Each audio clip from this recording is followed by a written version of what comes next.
Hello, I'm Janet Fielding and I played Tegan Jabbanka. Welcome to Who Cave Conversations. We're going to talk about how my figure, Tegan Jabbanka, came to be created. Hello, welcome to Who Cave Conversations with myself, Mark, and Shane. We're going to take you on a fantastic journey where you can follow the development of the Tegan Jovanka figure right from the very first concept with one of my rubbish sketches all the way through to the finished box.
Hello, welcome to Who Cave Conversations, and today's video is a little bit of a special one, which we're going to go into a bit shortly. But before I continue on, firstly, we have my friend and co-host Shane. How are you, Shane? Or should I say thank you. Brought to you by caffeine and no sugar.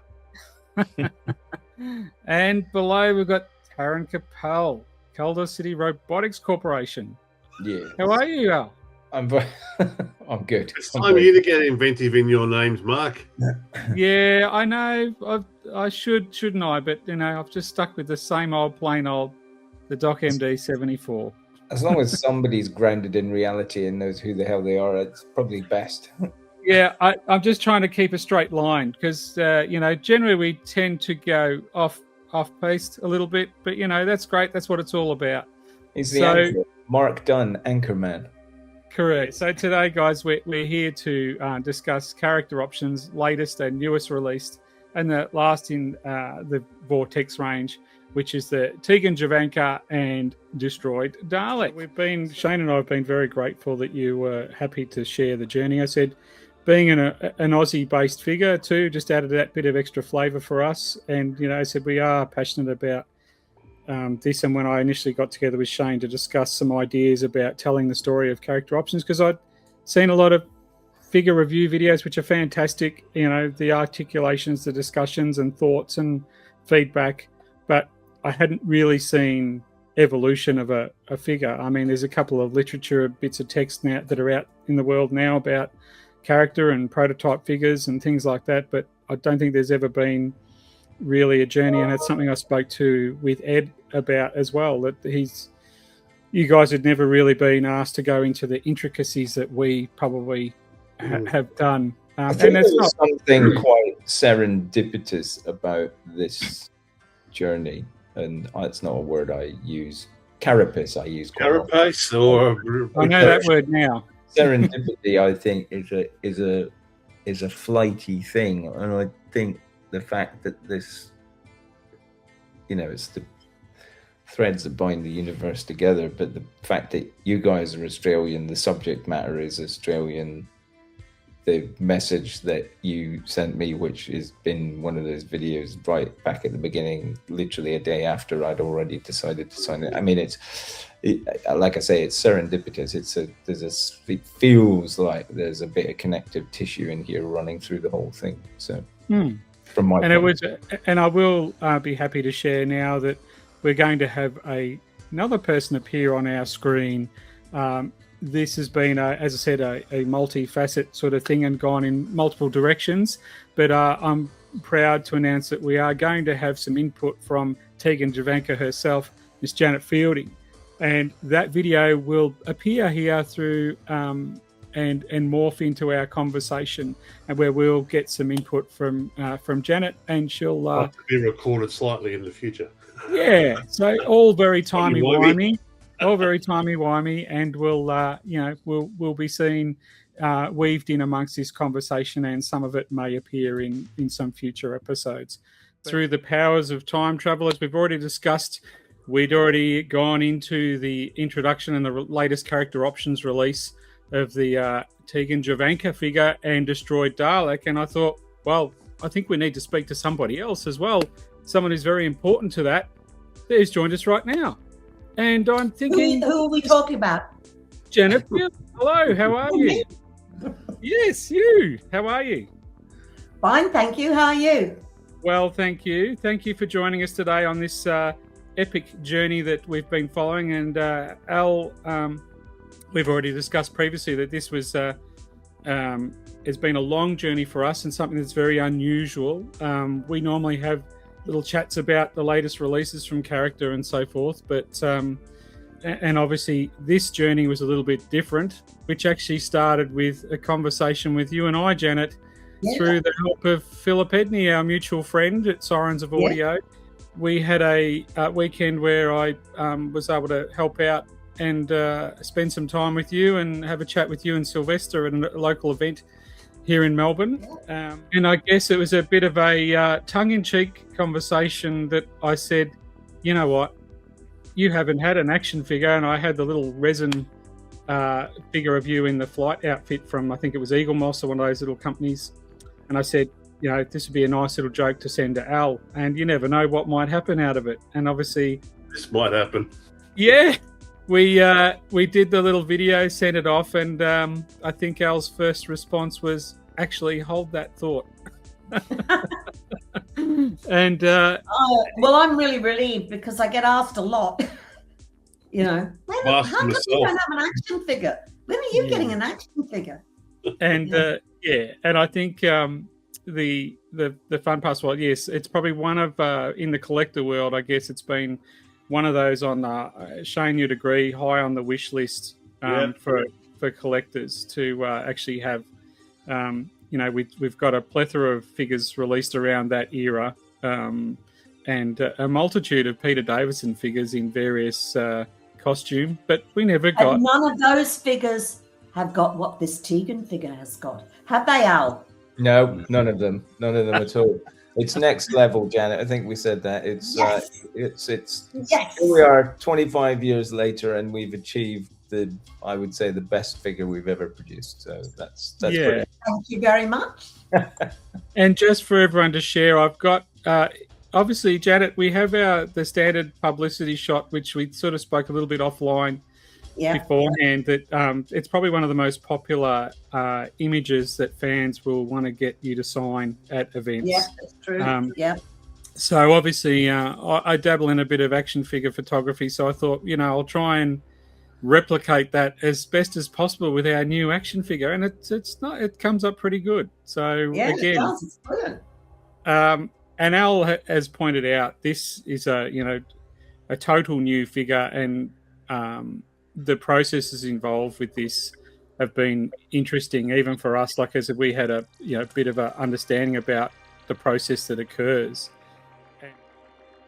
So what I've decided to do is episode 1 is up for everyone to watch today as this video comes out, and episodes 2, 3, and 4 are going to be released. At this stage, I'm looking at primarily for my subscribers. So if you want the early access, and want to be able to view these videos, and it is an interesting journey, please like and subscribe, because you're going to get access to the next 3 videos before everyone else. Now, everyone will get to see them eventually, but as a treat for my subscribers, I'm going to give you guys first access. And as I said, there's some fairly decent conversations in there and a lot of twists and turns, a lot of locations. Obviously, then when I was in Hong Kong, some conversations we've had there, and some close-up of some exclusive images in relation to the initial test prints and tooling and paint masters and so forth before we get to our final product today. I would also say, in regard to that content, it would be good if people did come with us on the full journey, because the modern way seems, and I've seen it already happen, we know it happens, is people crib images and they do transcripts and they do info dumps onto social media platforms. Taken out of context, you can make anything sound like anything. I've seen stuff where it's like, Al said this is happening, Al said that's happening, Al said, taken out of context, it doesn't. If you spend the time, and we would love you to spend the time to come with us. If you spend the time to come with us on this journey, I think it would be great for you guys out there that are interested in how it happens, because taken in totality and with the sheer amount of effort that Mark's put in and Shane's put in to this to make it all happen, I think it's a great journey. It's probably a once in a blue moon thing. It will never happen to this level again. So I would say spend your time, come on board, come on the journey, tell us what you think. One little thing that Shane, you and I sort of briefly spoke about was an obvious thing, which is, it's a great looking, fantastic figure. But the height is probably something that some people may have a question about. But there's a reason behind, obviously, the character TARDIS is not in scale with the original prop, and also the figure is a little bit taller than the usual, and there's reasons behind that that we've discussed, isn't there, Shane? Yeah, there is. Basically, I mean, Janet herself, I'm not exactly sure how tall she is, but she's not on the tall side, and a lot of the earlier female companions weren't on the tall side. Specifically, Jo Grant or Zoe, she was also not that tall. So when it comes to addressing those action figures, what sort of challenges did you have, or what compromises do we have to go down in order to achieve the figure? Well, I think if you whip back through all 25 episodes, no, I'm joking. But if you go right back to the beginning and you followed this series, I think we actually discussed some of those, and several factors fed into that final size. So originally we were going to base it on another figure. That figure was the Leela figure. So everything was on the original, but then discarded sculpt was based around the Leela figure. The resculpt was done at the same scale to the Leela figure, but then we tried it with, as we all know, the Millie figure, and there's some images of that. Millie's a little bit smaller, but essentially it comes down to the internal pins. The CAD is to a greater or lesser extent dictated by the pins in the arm, which can only be a certain size. And if you go too far down in size, you either have to make those pins bigger or more delicate, and then there's a chance they might detach and stuff. So it's more to do with the physicality of how small can I make those internal pins, make them robust enough and make them work. And that's essentially what has dictated the figure size at the end of the day. But what you're saying is we either stick to the actual scale, you're going to end up with a static model, static arms, static everything, basically a mini statue. Or if you run with the articulation, which is a figurine, which is in line with your Vortex plans to have as good at detailing. Well, yes, but people will say, "Oh, but you can do a 3.5-inch figure, 3 3/4 inch scale Star Wars figure or Doctor Who figure, and it articulates." So that argument doesn't stand up. But they have the traditional pin through the elbow. That can be adjusted down and up. But if you want to keep the Mavellan arm is a good example where we put the internal. I think that was the first time we put it in of a relatively thin arm, but you can see where it's going. I mean, and what you don't want is a figure where the arms are distorted or the elbows are distorted in order to make that articulation work. So it's one of the compromises. So while we have a look at the presentation box, usually running along the same format as the previous Vortex, and that obviously there's our figure in pack with obviously the 2 accessories there, and obviously we've got our destroyed Dalek as well, which will be discussed in due course. But while we're talking about the box and box art, let's talk about Shane, and you have a little contribution that we can discuss in relation to this latest release.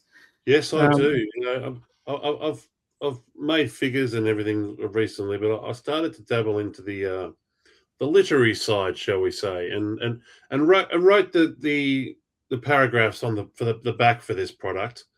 But unfortunately, I think through the processes, my name got dropped off, so it's now by anonymous.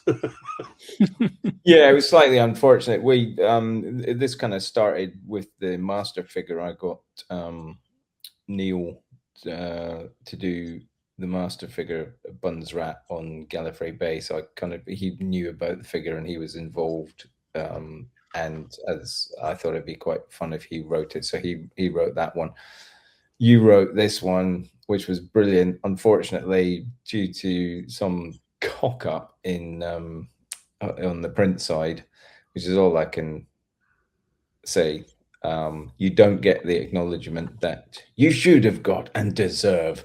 So yes, you wrote the text on the back of the pack, which just because I think it's good to get, one, you guys are both Aussies and you're both passionate about that particular character. So I think it's good to mix it up a little. And like, I think I spoke to you, we met, I think it was October last year, thereabouts. No, October the year before.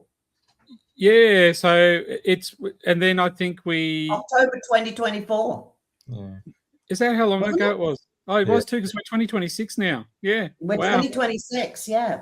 My goodness, time flies. But yeah, so like, just to give people a bit of an inkling, like, it takes so long and the initial concept, I think by the time that I'd sent you the reply back to said that Al's seen the message and he said, hold that thought. And then I think your agent, may have been given some images, and we've sort of discussed this, took a little bit of a different path. And as our videos, it's run probably for us the last 12 months solid of updates and recordings of the process. And I don't think a lot of people are aware of the process. And it's interesting though, as far as agents and that, what sort of information do they share with you, Janet, I guess, with something like this? It's a kind of strange situation because I used to own that agency. So it's nice. So, it's a kind of funny sort of process. So it's not quite the normal agent relationship. Yes. And yeah. But was that just a level of trust thing? Because I mean, it was fascinating for me to you assume a lot. I assume a lot, and I assumed that you kind of would be kept informed all the way down the line. And it just got passed on to me. I guess you don't dwell on it with those kind of things. You must do so much stuff like that, do you? Well, that you can't really stop and spend a huge amount of time. Well, also, you don't necessarily understand the process. Gotcha. Yeah, that's true. That's true. I mean, you were showing me a lot of the process. Yeah. And I mean, it's not my world, but no, true. I mean, It's what your was work. interesting was even, you know, the fact that essentially there was two sculpts. There was an original sculpt that actually Yeah. did go across your agent's desk, and I assume you saw and was approved. Yeah. And then it was because I didn't like that one that the new sculpt was then created and resent in for approval. So, but like I say, you're quite right. We live in different worlds. So my understanding of product and plastic, they don't always Exactly. coincide. And what it can achieve, or what it can and can't achieve. Like, Yes. I had no idea that this was going to be so articulated, as it were. Yeah, I think it's at this point that I will say to everyone that this has been a very interesting journey. There's many moving parts to this story that we're about to tell. So usually we have a release video where we chat to you and anyone else involved. But on this occasion, because of some circumstances that I put to you some time ago, stars aligned in certain ways, and which has led us to basically a long journey over the last 12 months or so of following the progress.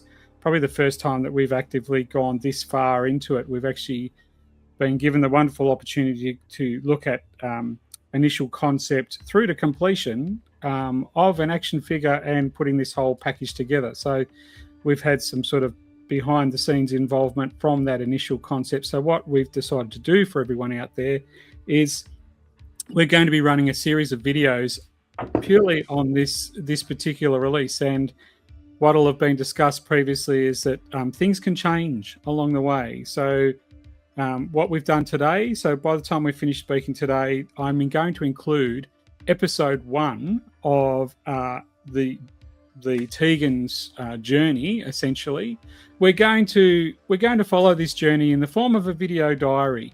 So I have this documented right throughout our last 12 months, where we've been through various different stages of discussions. I think at some point we've involved Andy Teal as well. So we're going to have input from him. And then obviously also it's when Al, you obviously journeyed over to Hong Kong to do some bits and pieces.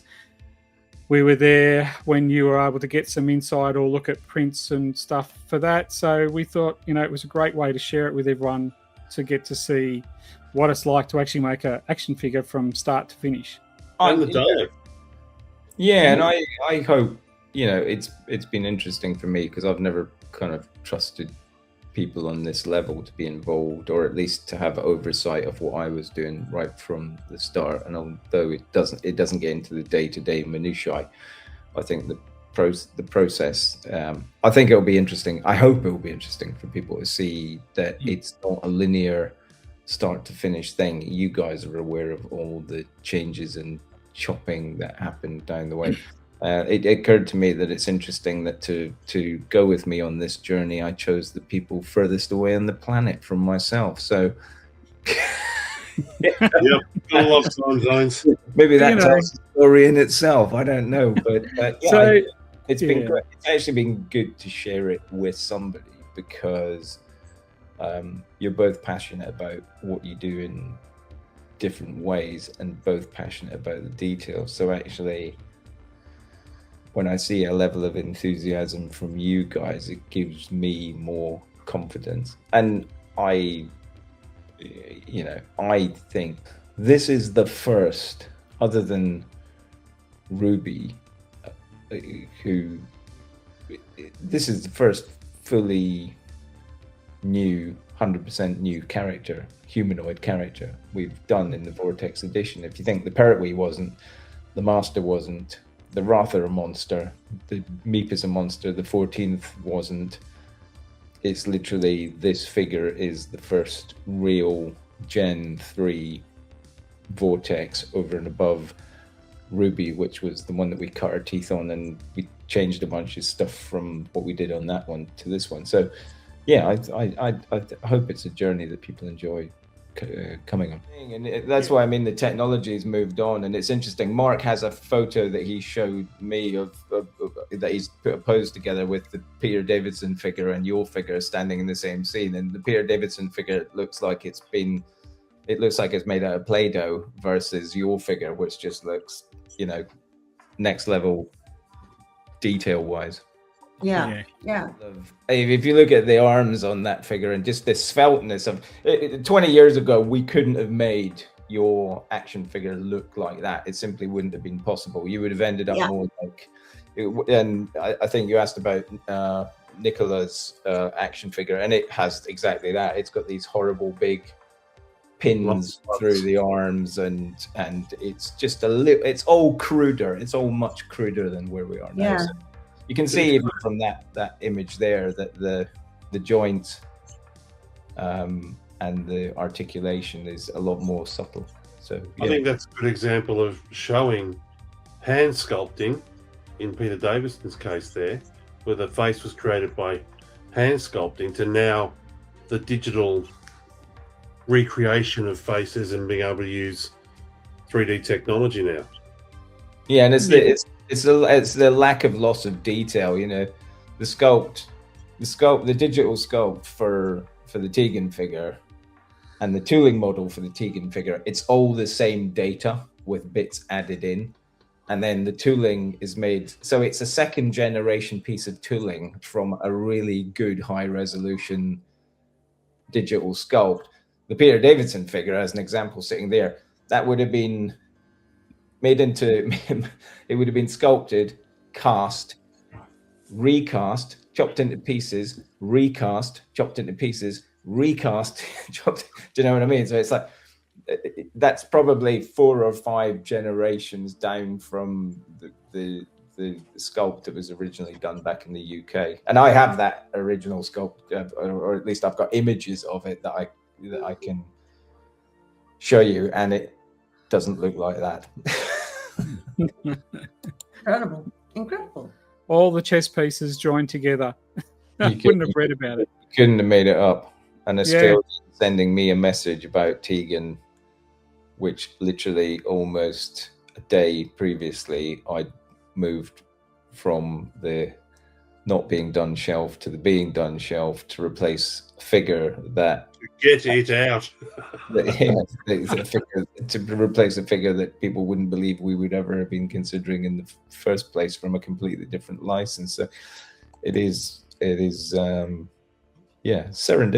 It literally is serendipity. It's everything was in the right place at the right time. And here's another closer look, obviously, of the items out of the box. So we can have a brief overview chat about it, but essentially Al will take us away. As I said, it's going to be explained in depth in our videos and our journey, but what we see in front of us to what originally was discussed is a little bit different. And that's going to be explained throughout the process, but happy for you to sort of run through your thought process in relation to our final product, Al. Yeah, and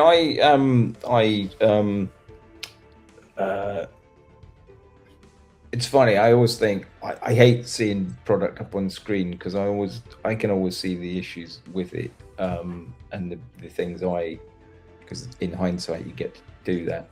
It's the luxury of making something. You get to turn around and see the things that you don't like. But I always think in toys in hand always look better. So, but I think this is probably one of the best, if not the best figure we've done to date. I think your level of detailing on that particular costume is perfect. I mean, when you get to watch the episodic diary videos, you'll see the time where you had a bit of angst over the belt. How the belt... I mean, everything. And I think there was a few photographs changing hands and discussion points to assist you with the belt and what it actually looked like in the episode. It's fascinating. I was taking Janet through the side-by-side comparison of the original figure that we didn't go with, that was scrapped, and the new one sitting next to it, and it's quite fundamentally, they're different figures. Neither of them were bad, but this is the one I think this one tells the right story as far as Tegan goes. It has the right posture, the right body shape, the right, had we done plan A, which was literally slap Tegan's head on Leela's body, I don't think I'd be sitting here telling you how wonderful I think it is. And I guess the next thing was the decision and what outfit to choose. Yeah. And I think there's a couple of spins on this, which I'd love to chat to you about, Janet, about your thoughts about that season 21 outfit. Yeah. And Al, your decision to choose that. So probably, Al, what made you choose that particular outfit? I think we may have discussed it previously, but well, I have to be honest. I'm very fond of Tegan as a character, and it happened to be the one I thought looked the best, and from one of the best stories. So I know it's not the iconic. There's two ways of doing it. For me, the air stewardess outfit was a little bit costumey, whereas the resurrection outfit feels like something that somebody would wear. So there's that sort of stuff. But it's 100% hands down my favorite version of the Tegan character, that outfit. So Yeah. And I mean, I chose that. You know, I went out with the costume designer and we went shopping, and that was what I liked best. You know, of the stuff that we saw. And was that because you were kind of rebelling against what you'd had previously, or was it just a case that that's what you did when if the costume designer wanted to? John, you know, I was sent out with the brief that it had to be short, i.e. miniskirt, A, and B, preferably low cut. I did suggest to him that I buy a Band-Aid. But, you know. You clearly ignored the second bit then, because I ignored the second bit. Yeah. I told Janet yesterday that my second favorite outfit was the white outfit with the short and the bolero jacket, and she nearly tore me off. I would have gone. Don't even think about it. I hated that costume with a passion. In fact, I did a bit of a comparison where I did look at what Hasbro bring out with their Black Series, and a comparative size was a Jyn Erso figure. I've got an image which we'll edit it into here, and you can see the quality difference straight away between what they achieve at that same scale with the faces on two separate releases compared to what you've then brought out with, I think, Ruby's in that image and the Tegan image, and you can see the quality straight away. What we're talking about when you're talking. Yeah, I mean, I've said a few times recently that when I look at the Black Series stuff now, I think our stuff is edging past where they are. I would love to apply some of the print technology, but then when I see the end result, I'm not fully as convinced. But you know, the Ruby figure is brilliant. We cut our teeth on that. I'm still not happy with the Ruby face. I think I've said that before. I think she's an absolutely beautiful woman, and we didn't quite capture that with her face, and it will pretty much always bug me. But it is what it is. Whereas I think with the Tegan, it's the first complete Gen 3 humanoid figure, top to tail, that we've done post the Ruby one, and I think it dots all the I's and crosses all the T's. I think it's pretty damn good. And that head, you know, whether you like decoration, whether you don't, it's beside the point. But the actual base sculpt is brilliant. I've yet to see better. The decision you made to add value to the pack, to obviously bring it in line with the remainder of the Vortex range, to have, you know, figure or figures plus accessory. This was an option that was decided, and obviously the first thing people might say, well, the destroyed Dalek didn't quite look like that on the episode, but it's also got to be about that compromise on what you've existingly got that you can modify to give a representation, I guess, is probably my thoughts. It is. I think I said it at the time. There's the destroyed Dalek is one that I know the Imperial one is one that people have asked for to be re-released a bunch of times. I think when you've got Daleks, having one that's blown to shit is quite a good thing. This meant permanently changing tooling of that Imperial one, so it cannot be made again because of some of the changes that we made. But I don't think that matters in the long run, because what we now have is basically a destroyed classic Dalek. You can, as a customizer, you can paint that in any color you want, Any direction. Every version of a Dalek can be done blown up with the standard solar slats and either a painted oval or no oval. Well, you can swap those slats, just soak it in a bit of boiling water, that pops off, and you can put on Dead Planet ones if you want, or you can put on you can do whatever you want, change the options are endless. So it's great. I've looked at is it Zool? I've looked at the Zool figurine in some toy shops and thought about how perfect that would be for a Cryon. Is it Zool or Gozer? I get confused. You're the Gozer. Gozer the Gozerian. She's the one. Brilliant. And then the figurine a few modern iteration of Gozer was just superb. That with all the lit inside going on under that sort of organic suit. I'd have loved to. Was it the same actress they brought back later on? No, completely different. I'm trying to remember the actress's name, because the minute we started talking about her, and she's very well known, and she's.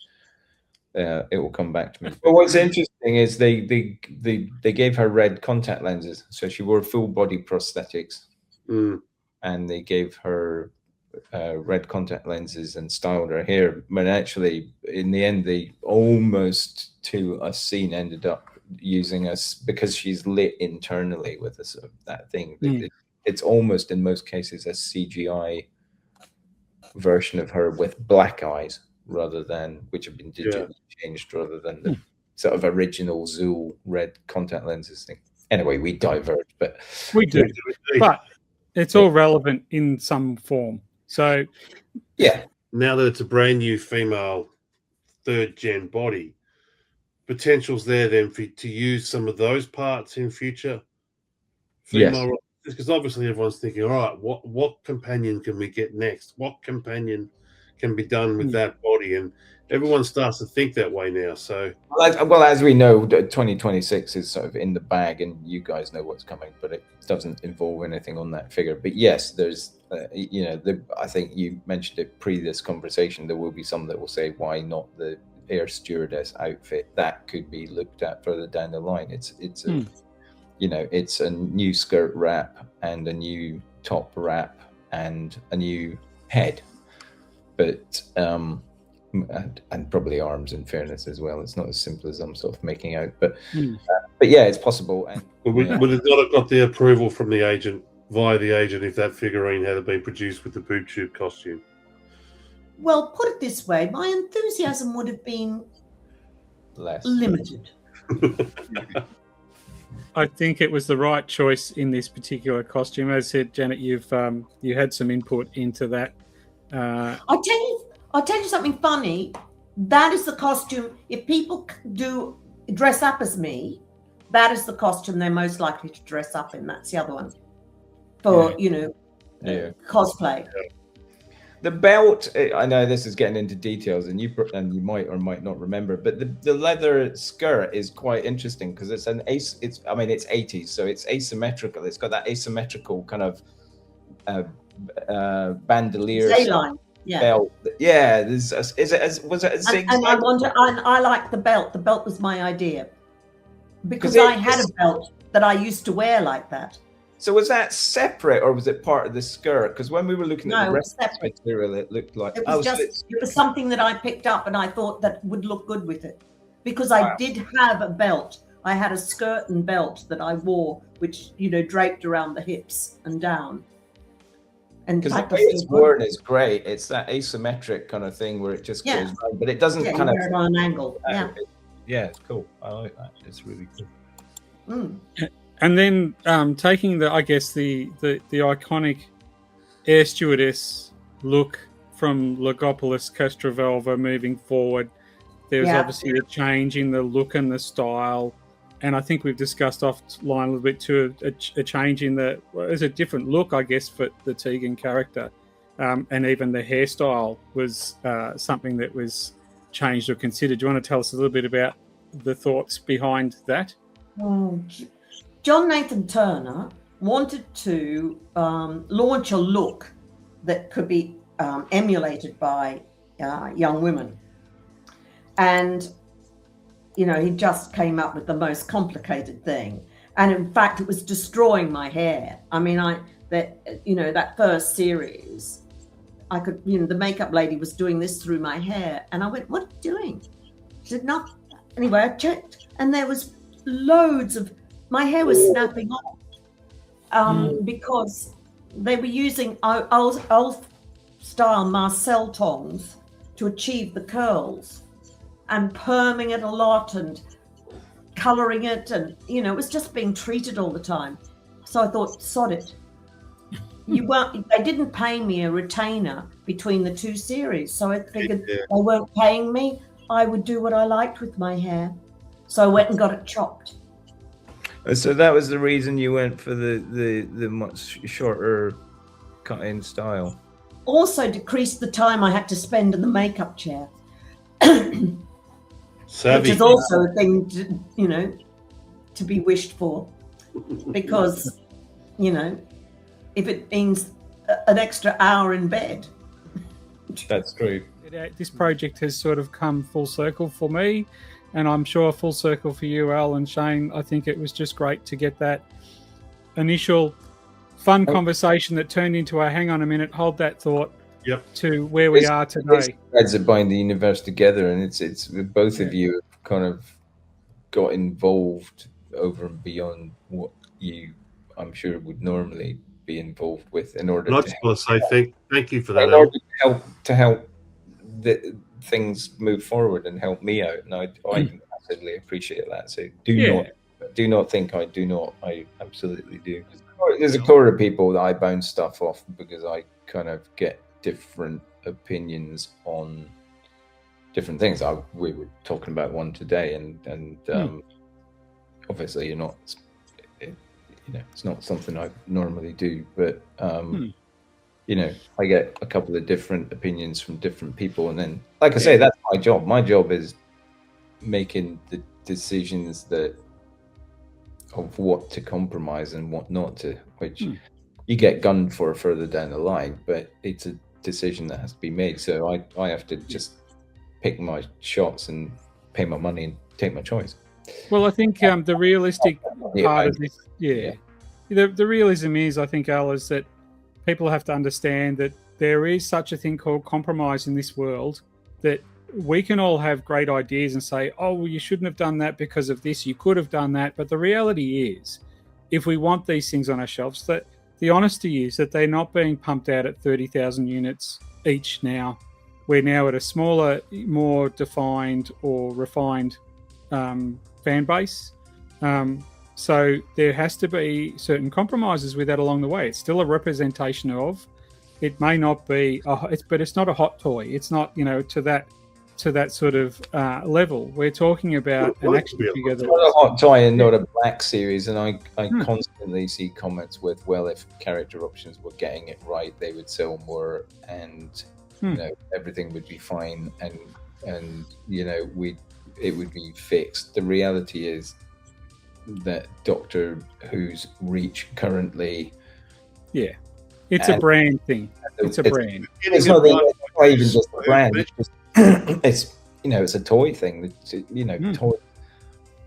It's not 2005. The toy aisle is not the same. The toy aisle is full of $5.99.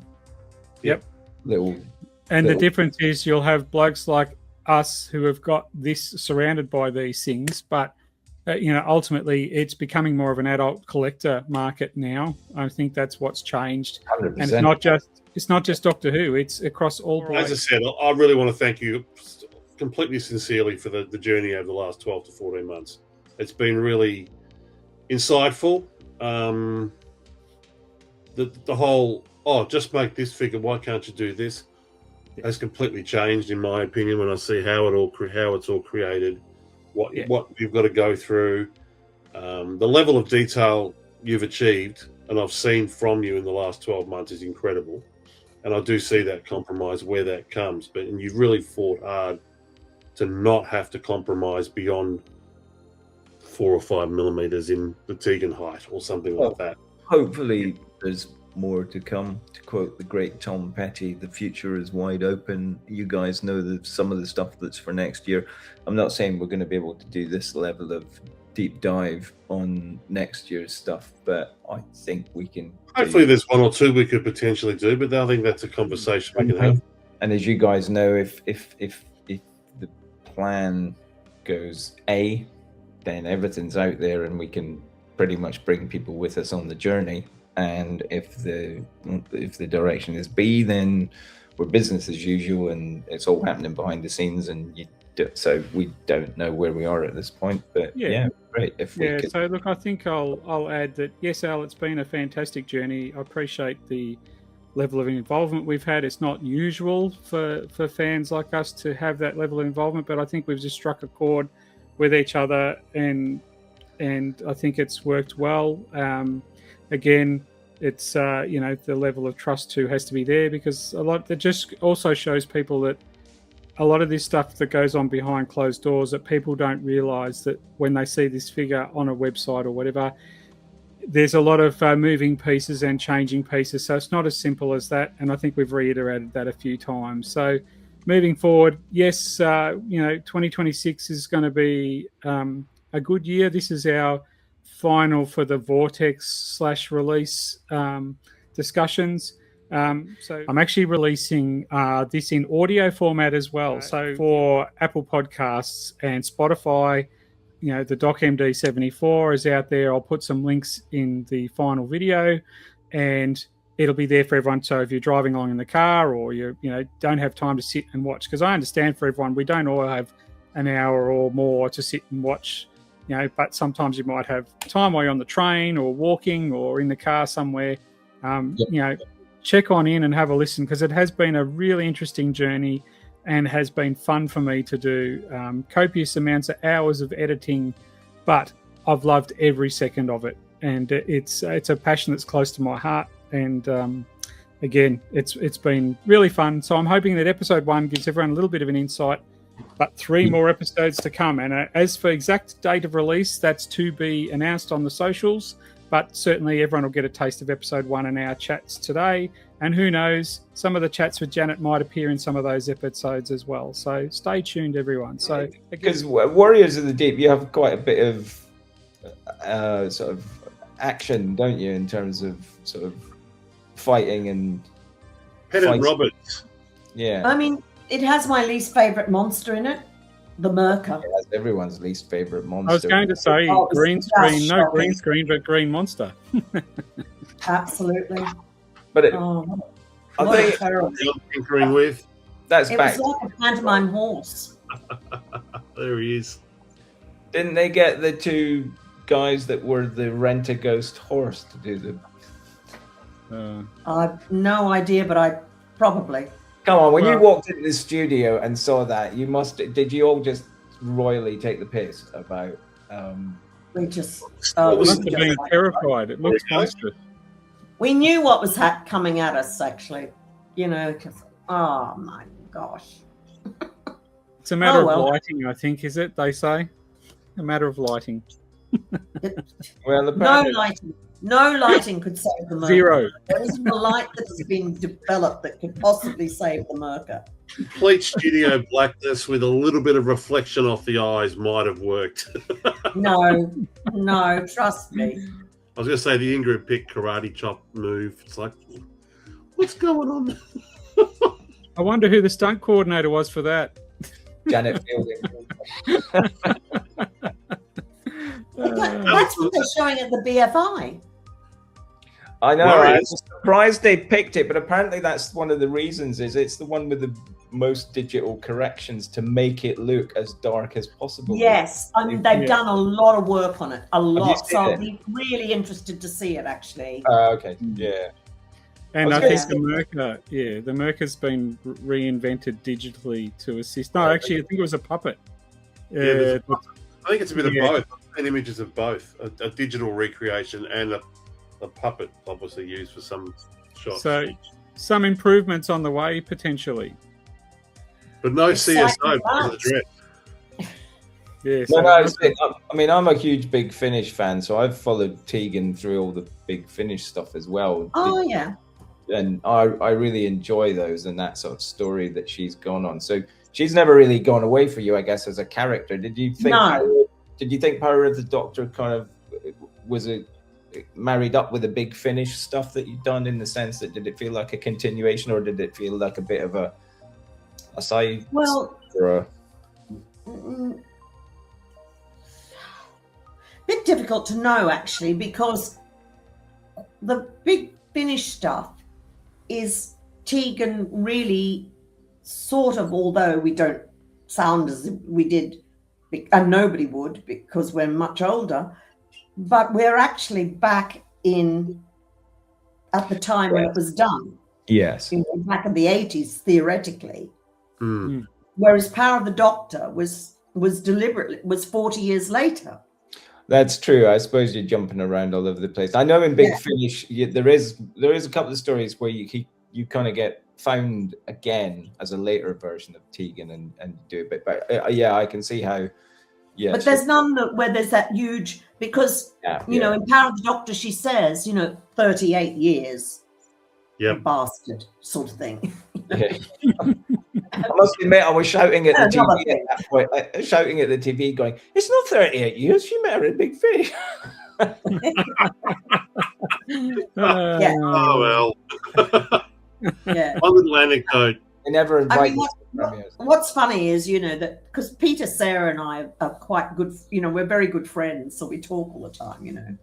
And so it's never gone away from that point of view either. Because of Big Finish, and we're working together. Yeah. And we work together really well, I think, and we really enjoy each other's company. So to bring the conversation back to action figures, I was going to say, is the addition of a Tegan action figure going to cause any angst with the people that don't have one? I hope so. Yeah. Poor Sarah won't have the figure yet. Like, I'll never miss an opportunity, have a dig at Pete. Nor does he miss any opportunity to have a dig at me. We do take the mickey out of each other a lot. And he is mean. That's your sense of humor, Janet, and we love it. He's very, he's written some fabulous, funny stuff. Yeah. One little anecdote I realised quite early on in this action figure process with Tegan. You and Paul Hogan now have a common theme going. Oh yeah. You are one of the only Australian actors to have an Australian character as an action figure. Oh, really? Well, Wayne Edgar? No. Steve Irwin? Yeah, he's not an actor technically. Mel Gibson. That's like the only other one. You've got Tegan Jabbanka. Mel Gibson? He was American born. Oh, yes, he is, isn't he? Yes. Yeah. Grew up in Brisbane. That's a good echelon, particularly for us Aussies, to go, right, we've got our Australian actor as an Australian character in action figure form. Take that, Hogs. So Nicole Kidman has never done an action figure? I couldn't find any on an internet search. Is there nobody Australian in any of those Star Wars things? Yeah, but they're not Australian. I'd love to do a Star Wars thing. Yeah, but they're probably not playing an Australian character, are they? No. So, yeah. And as far as companions are concerned with the Who world, all of the, apart from Perry, but being playing the American. Pretending to be American. She was British, so that was... Yeah, but she's British. That's right. Yeah. So the only Aussie that's played a companion. I'm the only non-Brit from the classic era to play a companion. Yes. And the modern era. There's none of the companions from the modern era anything other than UK people. Just the packaging on this maybe, Al, should have had an Australian flag in the corner saying Australian proud. Owned and proud. Yeah. And Yeah. with proud input from Australians. Yeah. Well, I think it's fitting that you guys, Mark. I think that you pushed it. Yeah. That was I think it was the common theme. I think this whole thing has come full circle, and it's a weird moment for me and Shane.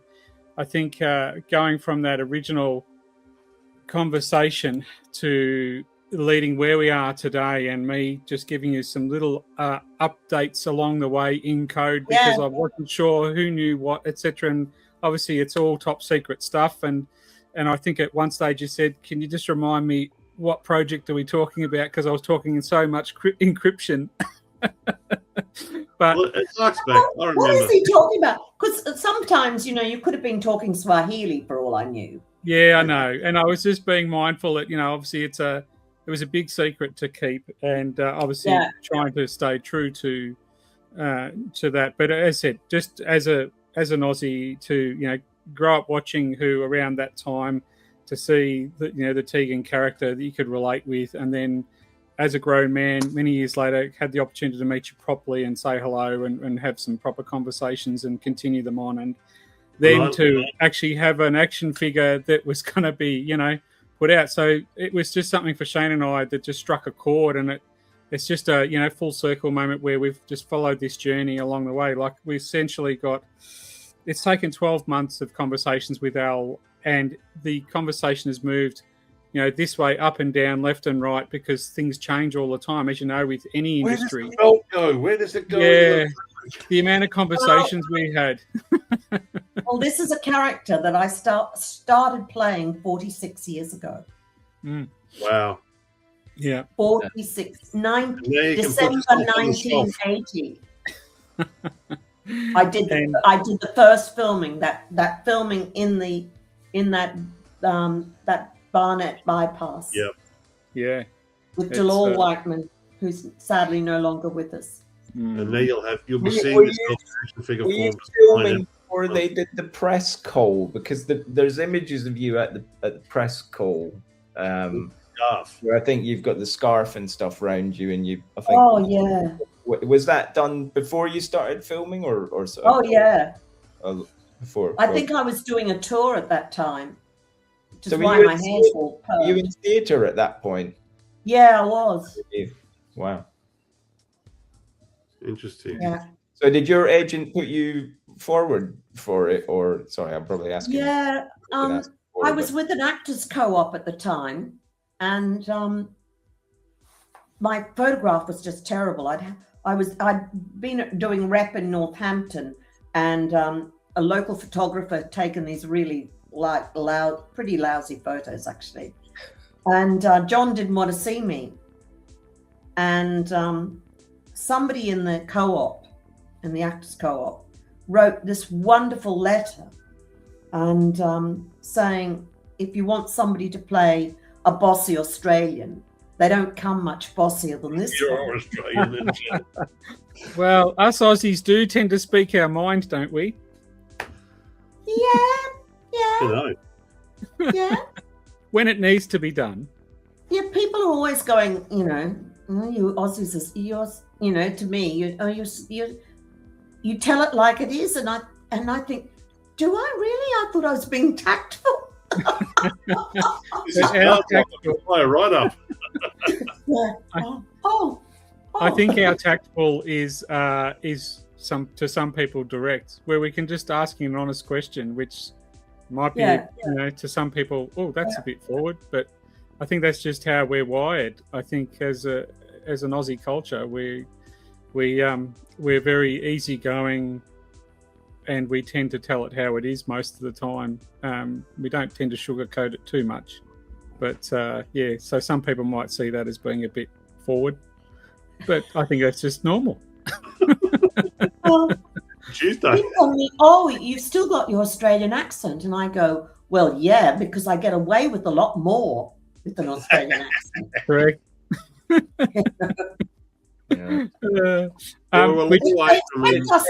expect Australians to be good-natured, and direct and a bit cheeky. Yeah. Did that forthrightness help in regard to JNT in the sense of, I kind of get the feeling from what you've said about outfits and stuff that he maybe tries to roller coaster people, and I can't imagine you would take easily to being roller coastered in any way. Did you find that you could kick back a bit more than other people could? I mean, I did. Well, see, Sarah was 19. I was 27. You know, Sarah's 9 years, 8-9 years younger than me. So she wasn't really, it's much harder when you're that age. And I did, kick back, but I never won. Oh, it's a war of attrition. John was just like, around you, Janet. That's why I was so proud of the costume with all the CSO colors in it. The color separation overlay colors. Just to make a point. It was one of the few times that I ever outflanked John. Nowadays, if you want to beat anyone over there in an argument, just mention the ashes. Yeah. For the rap party. Oh, yes. 4-1. 4-1. Yes. I know. I was at a youth club tonight, and there was a lot of gloating that I did. I felt it had to be done. I didn't bring up the cricket, I might add. Wow. Somebody else brought up the cricket. There's two words. There's 2 words you can do to rile up an Englishman. Yeah. Bairstow walked. Right. Okay. Yeah. I think the one last probably thing I want to have a chat to you about, Janet, is that's been on a lot of people's mind is the recent trailer release for season 21, the Blu-ray. Obviously, we followed Pete McTighe's little journey with making a lot of those Blu-ray trailers, and we've discussed this previously when we met in person about the previous stuff that you've done with him. And then obviously, lo and behold, behind scenes, we're discussing and talking about this little project about this figure. And then lo and behold, season 21 comes out, and we've gone forward in time, and here's this TARDIS materializing on the Shab Thames, and there you are, reprising your character again. So I think I want you to know that on the way to location, day one of filming that, day one, because we did a lot of filming that week. Day one, I go AOT, fall heavily on my knee before we'd even got to location. So you can see I'm hunched up like this because I'm absolutely in agony. Oh, God. I think I managed to really injure my knee. How did you do that? Was it on the cobbles, the cobblestones? Oh, all the cobbles near there. A lot of them are very old, and they're split. And I'm walking along with Peter and the producer, and we're chatting away. I'm not paying attention to where my feet are going. I'm wearing high heels, which I don't often wear anymore. Oh my God! Yeah, that's not fun. That's not. And I went flying. Yeah. Ow! I was just lucky I didn't break anything. Really lucky. Peter didn't catch you and do the chivalrous thing and help you save you from the injury. No. People like Peter to say, "Do you need a hand, Janet?" Are you sure? Are you sure it wasn't him that pushed? No, I'm not. I could blame him, couldn't I? You could. Yeah. Just to diverge slightly, that little factory, the factory room you were in that trailer, was that was that a set or was that there? What? Was that a set or was that actually there? It was another warehouse. Yeah. Yeah. Because that's all really, really Gishi and has been for quite a long time. I was going to say, Shad Thames looks like a different world. Oh, well, I had one of my closest friends used to have an apartment in that complex. Mm. And it was like, I'm talking 1990s, it was worth, 7 figures then. Oh my! Because you're overlooking Tower Bridge, and I've got pictures of us. You know, one of my brothers and a niece with her parents, and we're on the balcony, and there's Tower Bridge. You know, it's an iconic location. It's just amazing. Yeah. And and it was obvious when we were filming there. We were all looking at it, going, "Gosh, wouldn't you love to get your hands on this? You know, and turn it into something."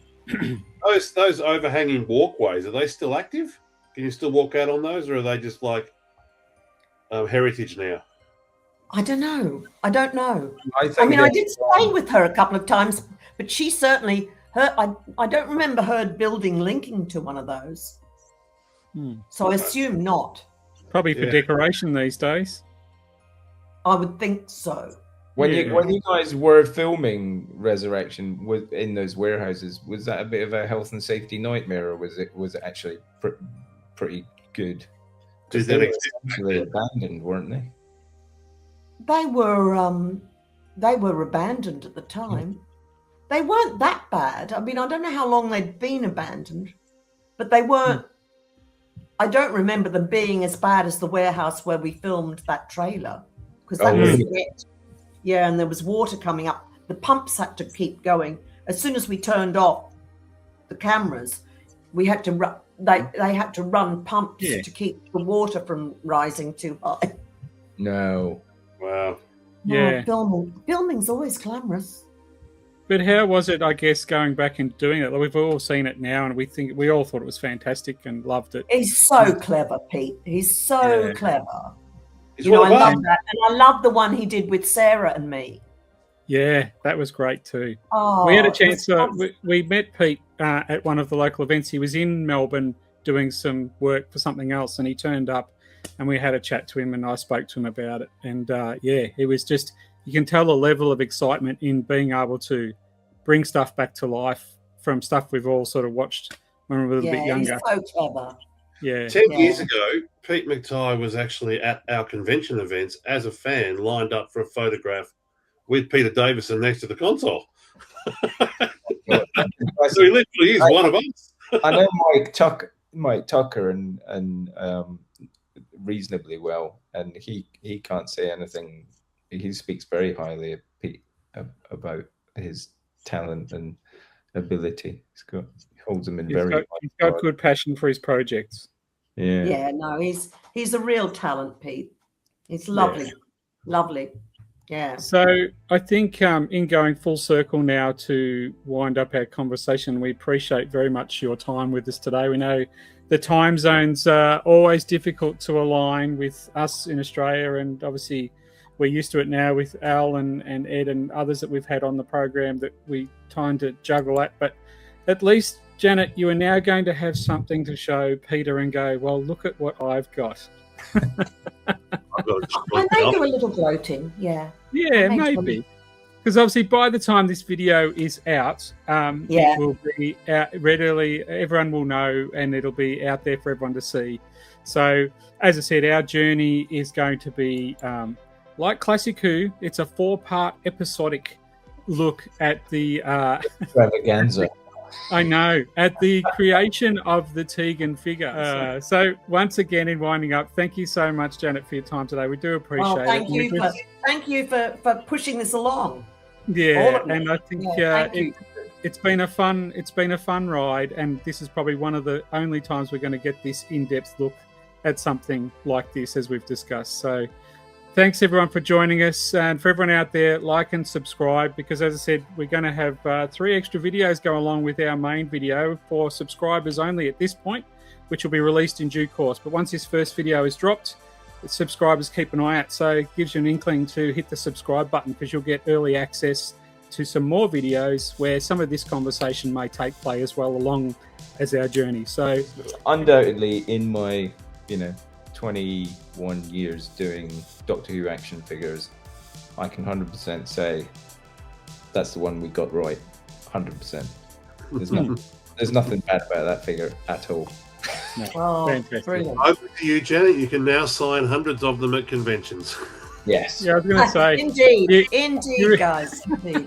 You've got to come back over to here so we can get a signed one now too. Yeah. All right, thanks, guys. Hello,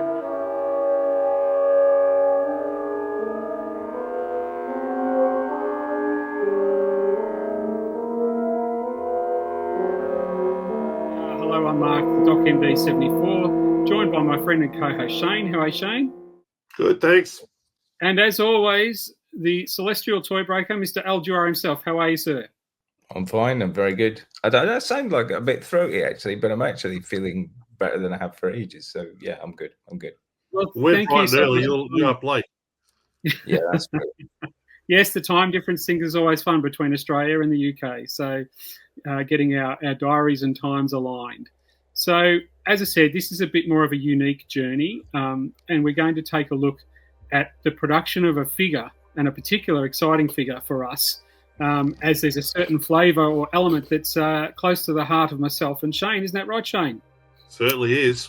So as we can, by the time this video is out, obviously everyone will know that the figure is, of course, of Tegan Jovanka herself, Janet Fielding, from Doctor Who's 1980s fame. And obviously probably, I would suggest, a very big wish list for a lot of hardcore character option collection fans. So I guess, Al, we're going to just go through this in a video diary format.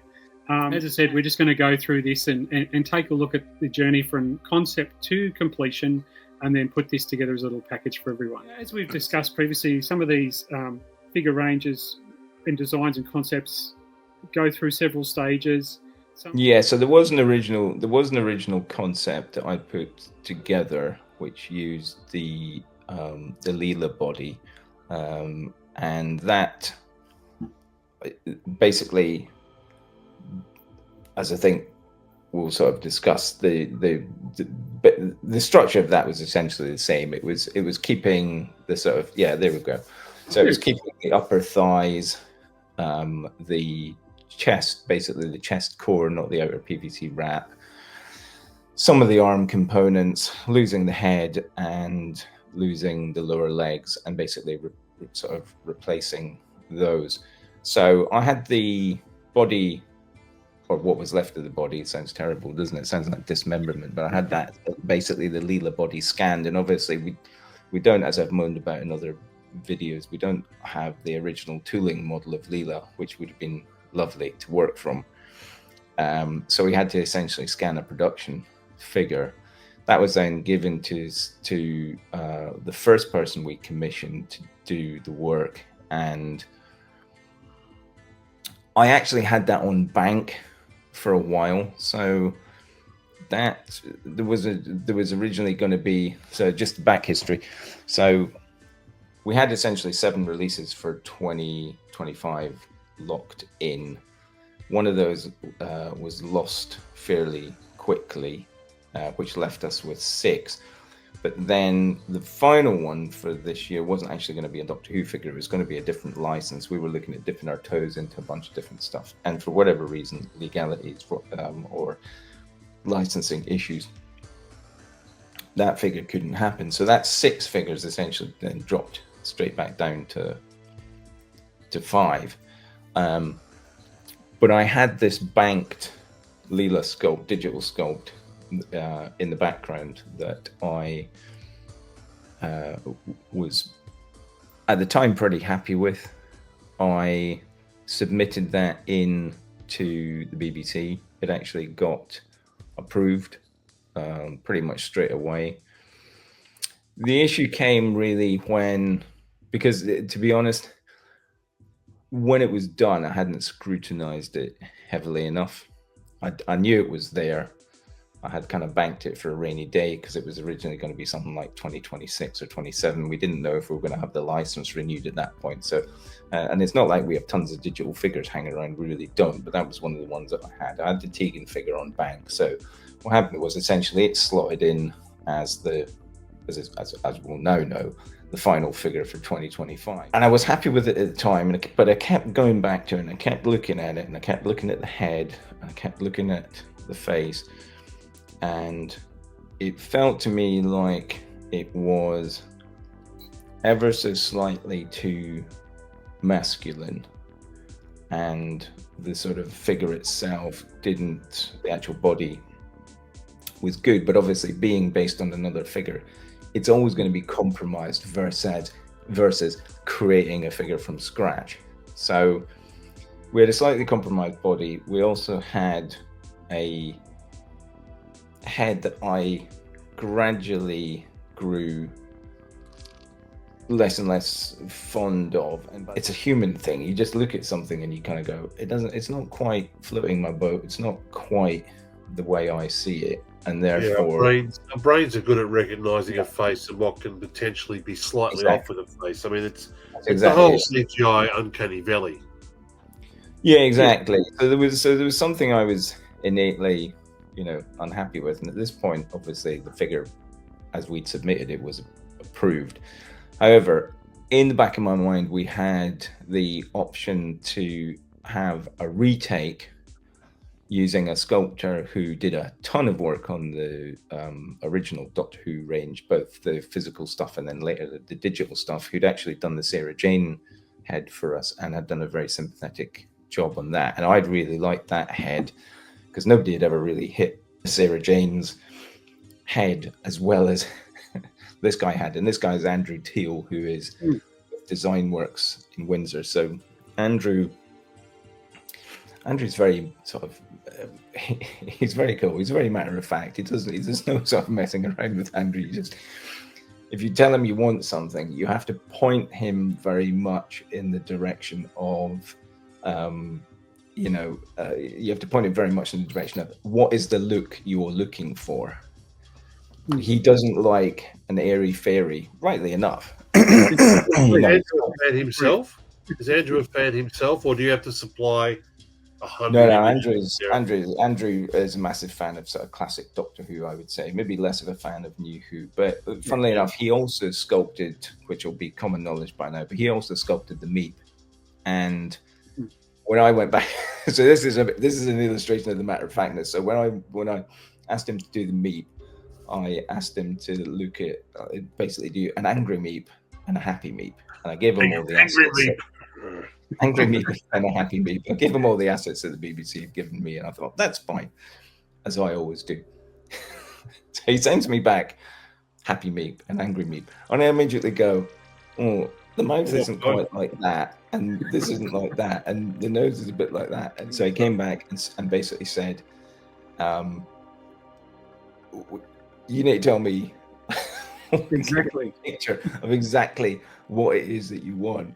Not in an angry way like that, but he will come back. He will challenge you, and I massively respect him for that. So he sort of this is Andrew's head sculpt out. Yeah, so he came back on the Meep and sort of challenged me on that. So I knew going into the Tegan thing, forearmed is forewarned and all that. So I knew going into the Tegan, I was like, I want a Tegan head, but I want it's from this story, and it's probably going to be on this body, and I can give you the digital assets to work from. And Andrew immediately came back and said, "Well, your body's kind of shonky as hell, and this doesn't work, and that doesn't work, and whatever. But I'll do my best," kind of thing.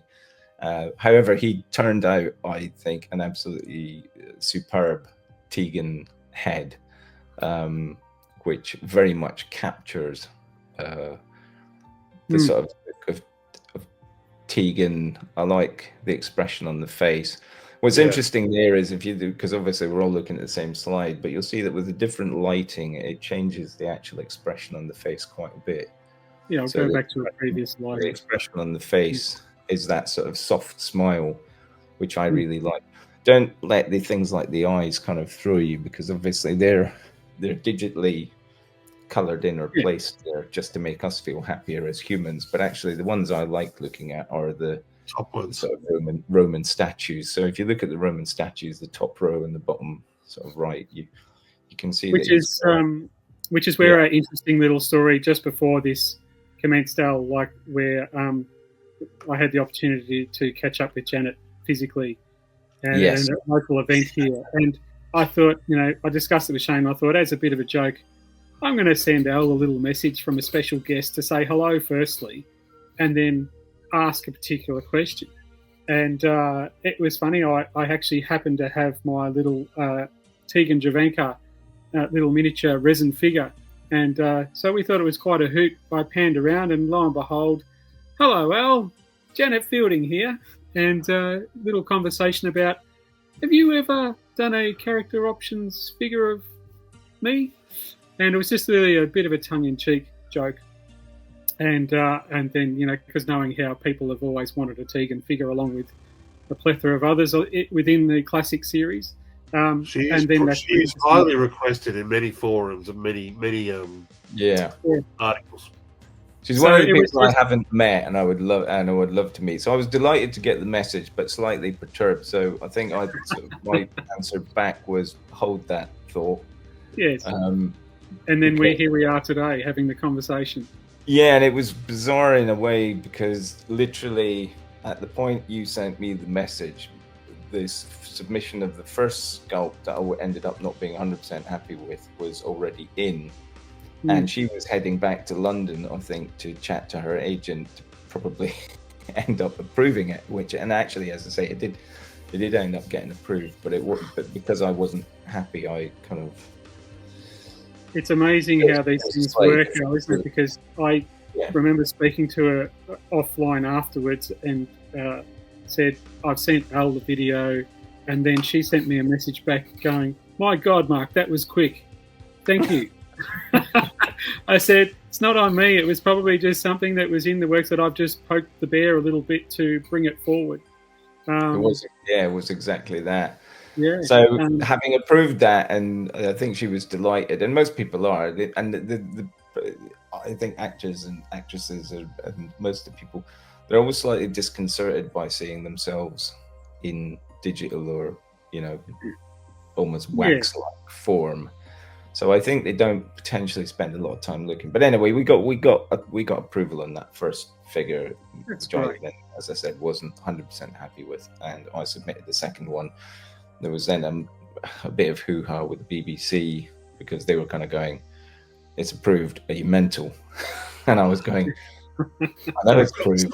I am mental.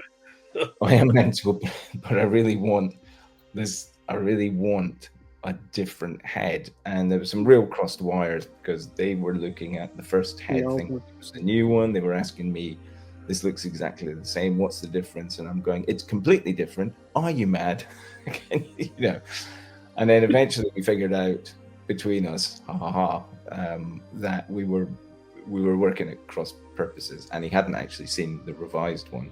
So it got lost somewhere. But when I resent it, he said, "Aha, gotcha. I see it. I see what you mean. I understand it. We'll send that to her agent." And then, somewhat worryingly, a week ago, we got word that the revised head still wasn't approved. At which time, and I should never admit this, I said, because I deal with various people in the office who basically go, "Is it approved and can we go?" And I went, "It's not approved and we're going." Once with Andrew's head has been looked at, it's probably combined, I guess, with a mixture of the old layout with Andrew's concept head. And then what's been sort of the progression from there at that point? So the progression from there was I looked at this lovely new head and the top and the skirt.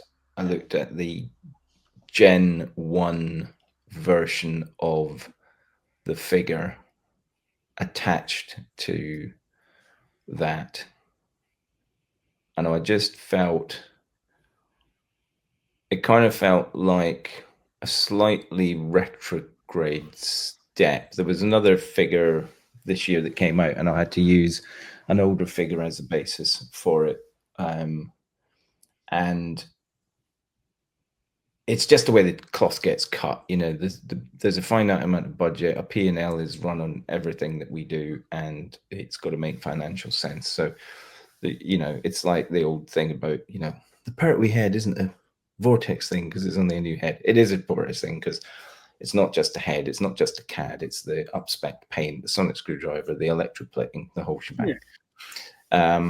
So in a similar way, it kind of felt like, especially because it was a female figure, that we were going to end up with these massive, lumpy, big arm joints that we'd had on the Leela figure, the no bicep curls, you know, or that sort of weird, horrible split, even though she has sort of ball joint shoulders. It just felt massively compromised. So my next port of call was I basically was like, can you have a look at the body? Because I now want to basically potentially look at using a slightly higher spec body. And my immediate thinking was, we've got a lovely Millie figure. We've got a lovely Ruby figure that's in multi-parts, and it's massively different in a lot of ways, but wouldn't it be nice if we could do something like that? So my next protocol was, could we use the Ruby figure and use anything of that? And so for those of you watching, just the image that's up on screen, this is what we're now referring to in obviously the next step of conception and design of this particular figure. Yeah, and like I say, I had some concerns, I think it's fair to say, like I say, about the Leela figure.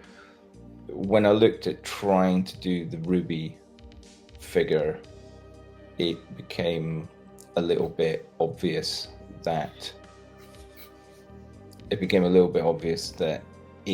all we'd essentially be able to salvage from that would be the upper thighs and the hip. Almost nothing else was going to be usable.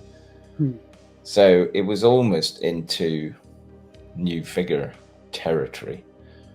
So in essence, that's kind of where we went next. I also discovered at that point, and this board is one of the boards where I was trying to point out that there was a massive difference, because not to get mixed up, but the grey figure that you see on screen there is actually Andrew's revised body versus the figure in beige, which was the initial body that was done. And you'll notice that the differences are, and I'll get some extra images for you to show, but the differences are essentially that the legs on the beige one are a lot slimmer at the bottom, whereas actually, if you look at the grey one, the calf muscles are a lot more defined. The shoulders are more sloping. The neck angle was changed, which I need. So if you look at the beige one top left, you'll see that the neck is essentially bolt upright, which is a slightly odd thing, and that was really a carryover from the Leela figure. So what Andrew did was he also fixed the neck and brought the head slightly forward, which meant that her chin could then tilt down and up properly. Yeah, you can see that. Yeah. He slimmed the neck and he altered the neck angle. He slimmed the body down slightly.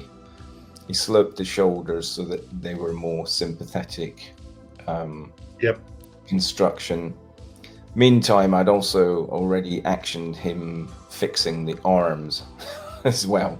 So it was Dr. Frankenstein. I was gradually replacing all the old parts with new parts as we go along in order to try and sort of drive it uphill. So eventually what we ended up is as I say, this grey figure, which you're seeing virtually in the middle there, which is the revised Tegan, slightly slimmer hips, slightly more shape to the thighs and the calves, which the shoulders dropped. The shoulders dropped, which is very much the more relaxed. It's more relaxed than so. And the arms have been changed as well. So at this point, it was kind of like, so this board that we're looking at is essentially me kind of going, what the hell's going on? Because I've supplied you with really nice CAD, but the CAD that you're saying we're going to go to tooling with doesn't match up. It matches up to the previous body, which was the one that we didn't want. So this can happen quite a lot, especially enough.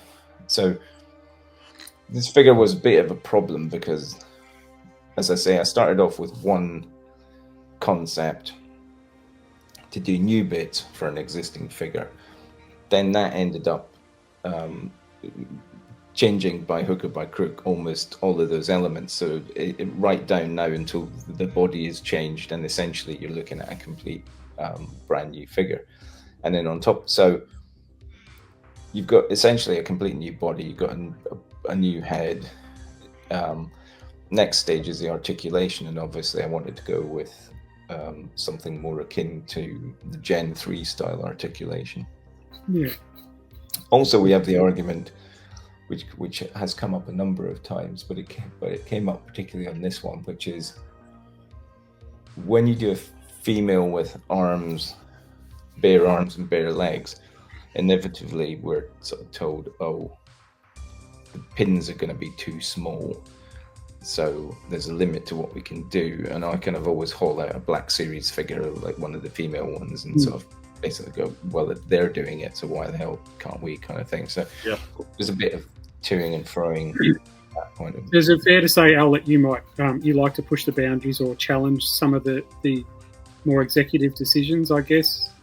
I challenge my own decisions, especially, you know, I don't like, it never works, but I don't like people being sort of disappointed by the stuff we do. And I do think if you're going to do a Vortex edition, you got to kind of push things uphill a little bit. And I think my personal feeling was just putting a new head and a couple of bits on an old Leela body would not have, you know, it's 15-year-old, probably longer, 15-year-old tooling. That would have been something that I would have done as a fan customizer, as opposed to a.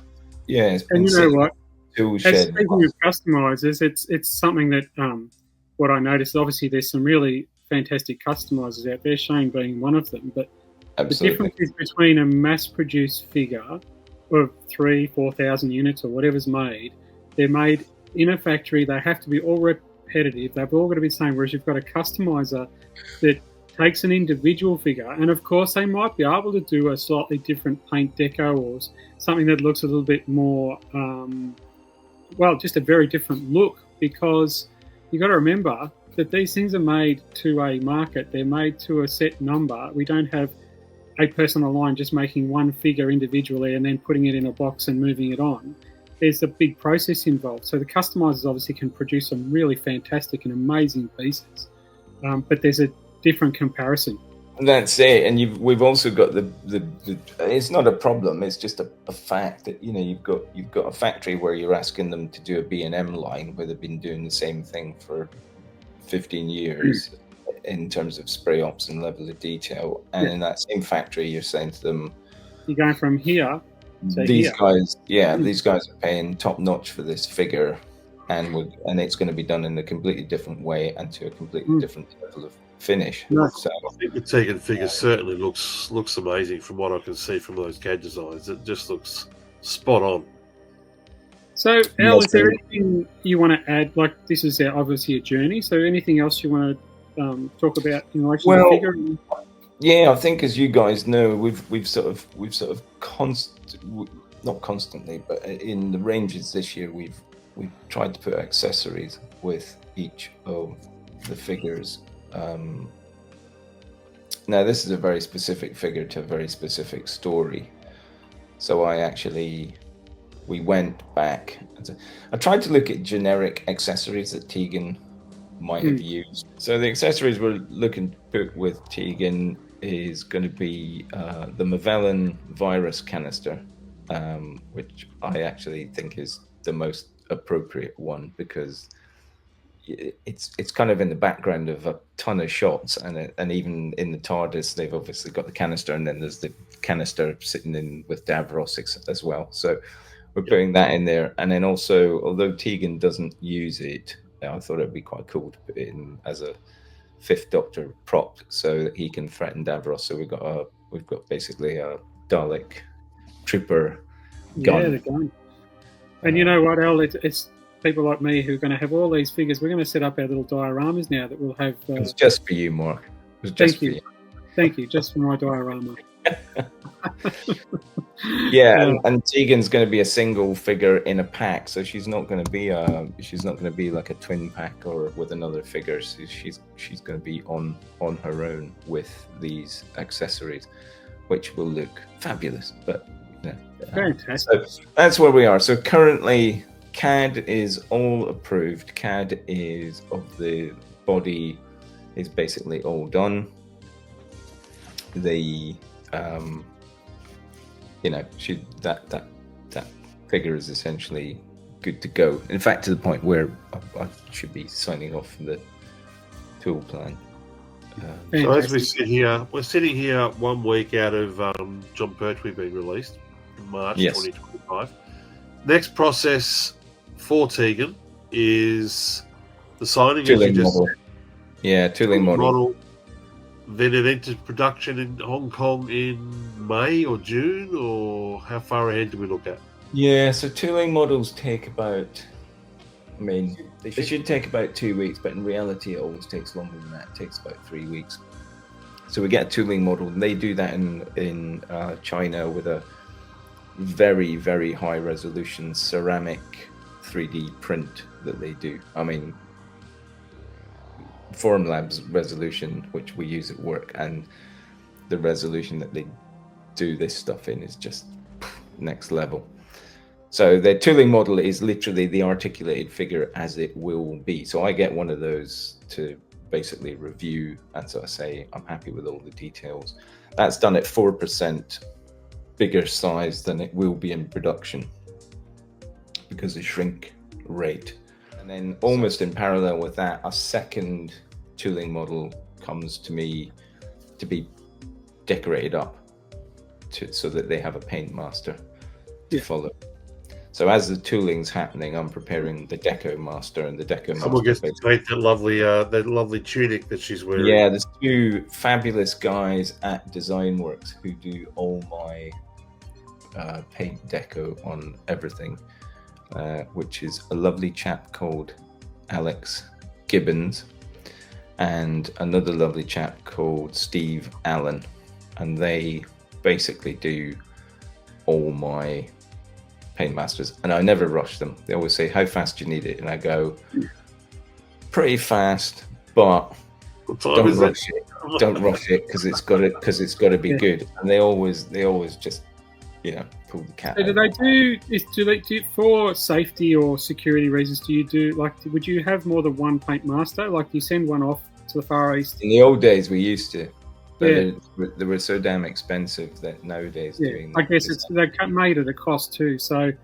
I guess you've just got to make multiple reference photographs once it's all done and send it off and make sure that they replicate it as close to that master. Don't often go astray. The reason we used to do two in the past is factory processes were a bit different, and what happened was one went to the factory, one stayed in Hong Kong at the engineering office, because what would happen is in the factory, in the factory the engineers would handle them, so the paint masters would come back really shiny and quite often substantially darker because they got grubby and dirty with everyone handling them. So you could always do a contrast and compare with your first production samples with your second paint master, which was pristine, to basically say, this has changed or that's changed. So that was the reason that we did it. But actually the working practices are so much better now that they kind of treat the paint master really well. So more often than not, the paint masters actually come back looking reasonably good. Fantastic.